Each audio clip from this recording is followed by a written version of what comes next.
Kiwanda hapa kina uwezo wa kuzalisha na kuchakata zaidi ya tani 25,000 kwa mwaka.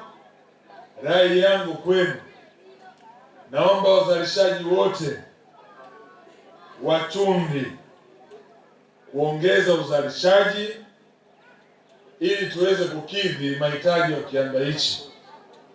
Imani yangu ni kwamba kupitia mipango ambayo tutaiweka kama serikali ya kutatua changamoto zenu nyingi, hii itasaidia pia kusaidia katika kuongeza uzalishaji. Ninafahamu yako mambo ambayo mnayo ofisini kwangu, ikiwemo ya upatikanaji wa leseni mahususi ya chumvi, jambo ambalo litasaidia sana hapo baadaye, hasa kwenye uendeshaji wa shughuli zenu. Na mimi kama kiongozi wa Wizara ya Madini nitahakikisha na kuwa mstari wa mbele kutatua changamoto zenu nyingi, na ili kuwafanya muongeze uzalishaji. Lakini pia nafahamu liko jambo ambalo mliniomba la Wizara ya Afya kwa ajili ya madini joto. Naamini pia itakuwa ni sehemu mwafaka kwa sisi kama serikali kwa pamoja tuweze kushirikiana ili pia tutatue changamoto hii ambayo itasaidia sana katika kuwajengea na kuongezea kipato. Na sisi rai yetu kubwa ni kuona mnanufaika na sekta hii ndogo uzalishaji wa chumvi, na serikali ipo tayari kuhakikisha kwamba haya yote yanatokea. Ndugu zangu wa STAMICO, leo mmenileta hapa kufungua kiwanda. Natumai ndani ya muda mfupi ujao shughuli zitaanza hapa kwa kasi kubwa ili kuweza kuwawezesha wakulima wetu kuleta mzigo wa kutosha katika eneo letu hili. Lakini pia nitoe rai kwa STAMICO, nimemwona mzee Mukesh, nimekwenda kiwandani kwake pale Uvinza, Kigoma.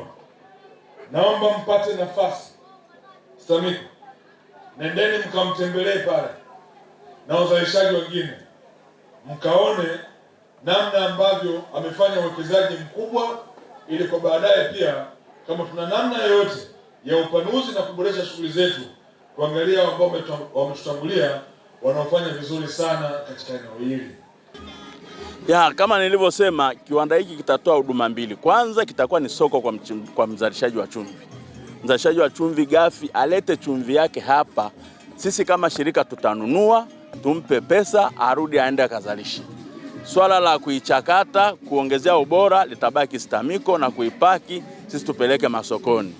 Lakini kuna namna nyingine, anaweza kaleta chumvi yake hapa kwa ajili ya kuchakatwa, kuongezewa ubora, alafu atachagua mwenyewe ifanywe packaging kwa namna anavyoweza, anavyotaka, tutamfanyia aende na chumvi yake apeleke sokoni. Kwa hiyo ni huduma mbili zinapatikana hapa kwa wakati mmoja. Ni chaguo la mzalishaji wa chumvi, atataka huduma gani. Uwezo wa kiwanda, kama ulivyosikia, kiwanda hiki kinazalisha na chakata tani 25,000 kwa mwaka. Kwa kweli wazalishaji chumvi hasa wa mikoa ya Mtwara na Lindi tunakishukuru sana hichi kiwanda kujengwa, kwa sababu itatuwezesha kuwa karibu na eneo la uchakataji, lakini kuwa karibu na soko. Lakini kama unavyofahamu, serikali ni mlezi. Ni rahisi kukaa pamoja tukatengeneza mjengeko wa bei kwa kujua gharama, tunazalisha kiasi gani, tunasafirisha kiasi gani, tuuze kiasi gani, ili wakulima tupate faida, lakini na serikali pia ipate faida ya kuweza kukiendesha hichi kiwanda. Kwa hiyo kama wazalishaji wa chumvi tuna matumaini makubwa sana na hichi kiwanda, tofauti na vingine, kwa sababu kutoa chumvi Mtwara kuipeleka Mkuranga natakiwa zaidi ya 2,100,000 au 2,200,000. Nikija kuuza mfuko wa kilo 50 kwa shilingi 10,000, ukitoa gharama ya usafiri unajikuta ni kwamba hakuna ulichokipata. Kauli yangu turudi mashambani, tukazalishe zaidi, lakini tuzalishe kwa ubora. Kwa kweli serikali yetu inajitahidi sana kutatua kero zetu. Wazalishaji wa chumvi tulikuwa na kero nyingi. tulikuwa tunalipa mraba wa juu, serikali imepunguza kutoka 3% mpaka 1%, lakini kulipa kodi ya mapato ilikuwa ni ngumu, lakini sasa hivi serikali inatutaka tulipe 2% tu unapouza chumvi. Kwa hiyo serikali kwa kweli imetubeba, na Waswahili wanasema ukibebwa na wewe mwenyewe ubebeke. Pango la ardhi, leseni ile ya PML tulikuwa tunalipa 45,000 kwa hekta. Sasa hivi tumepunguziwa mpaka 20,000. Kwa hiyo una uwezo wa kupata eneo kubwa zaidi la kulimia chumvi kwa gharama nafuu. Kwa hiyo turudi, serikali bado inaendelea, kadri tunavyopeleka kero zetu zinapungua. Tulikuwa na kero 13 tumepeleka wizarani, mpaka tunavyozungumza zimbaki kero 3 tu, labda zizaliwe zingine. Ujio wa kiwanda hiki utatusaidia sana sisi katika kuboresha soko letu.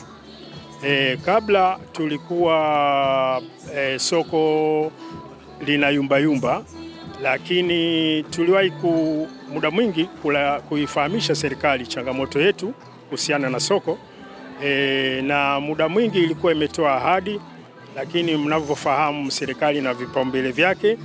Kwa hiyo sasa imefikia muda wa wao kutupatia hichi kiwanda. Kwa hiyo ujio wa hichi kiwanda sisi tunatarajia kuwa soko letu litaboresheka, na litaboresheka kwa sababu